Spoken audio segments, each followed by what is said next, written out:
जय हिंद। कल आपका हिंदी का पेपर है। क्लास 10th वालों की बात मैं कर रहा हूँ। तो जो आपका पेपर आएगा, आपका पेपर इसी क्रम में आएगा जो मैंने अभी लिखा है, आपको बताऊँगा।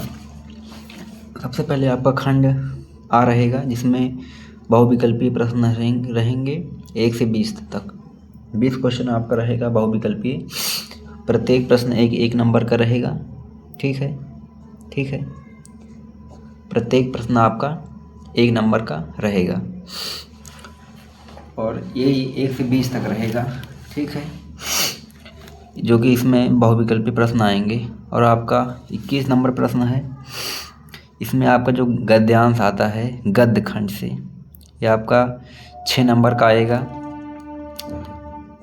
उसके बाद 22 नंबर क्वेश्चन आपका रहेगा पद्यांश, जो पद्य खंड है, या सूरदास का हो गया, तुलसीदास का हो गया, राजस्थान का जो भी होगा, वो आपका 6 नंबर का आएगा पद्य खंड से।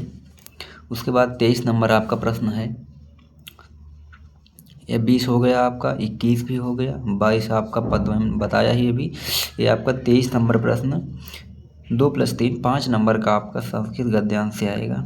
उसके बाद 24 नंबर प्रश्न आपका जो पद्यांश से आएगा, संस्कृत खंड है ये आपका, उसमें से 2 + 3 5 नंबर का ये भी आएगा।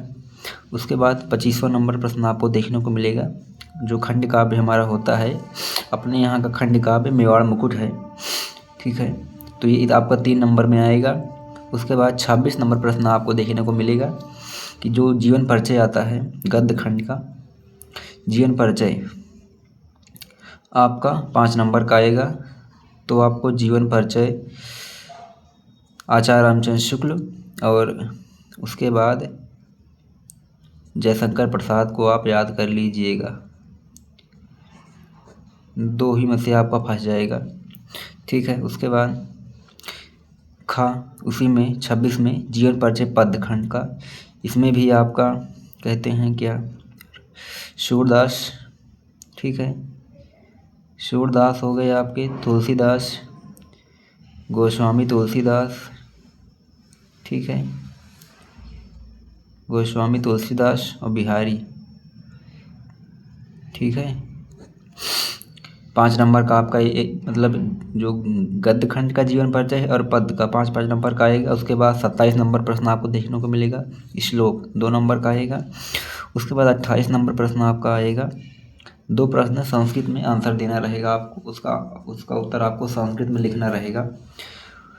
28 नंबर आपका हो गया। 29 नंबर प्रश्न आपका रहेगा निबंध खंड, जो कि आपका 7 नंबर का रहेगा। और आपका लास्ट और आखिरी प्रश्न प्रार्थना पत्र रहेगा, ये आपका 4 नंबर का रहेगा। तो आपका इसी संदर्भ में मतलब इसी तरह आपका प्रश्न आएगा। तो आप लोग अच्छे से मेहनत कीजिए और ज़्यादा रात तक मत पढ़िएगा, क्योंकि तनाव महसूस होगा। कल जो भी पढ़ा है आपने बहुत पढ़ा है।